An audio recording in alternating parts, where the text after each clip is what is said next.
Soalan permudakan ungkapan algebra.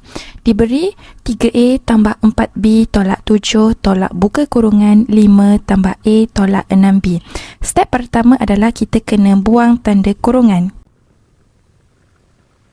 Okey, kalau kita tengok soalan dia ada kurungan kan, berarti kita kena darabkan.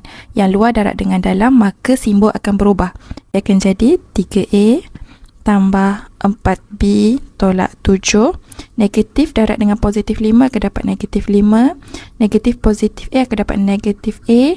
Negatif akan dapat positif 6B. Step yang kedua adalah kita kumpulkan sebutan serupa.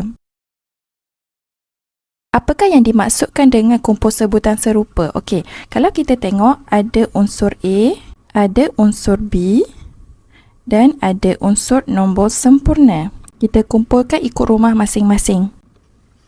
A tolak A tambah 4B tambah 6B tolak 7 tolak 5. Okey, yang seterusnya adalah kita selesaikan sahaja.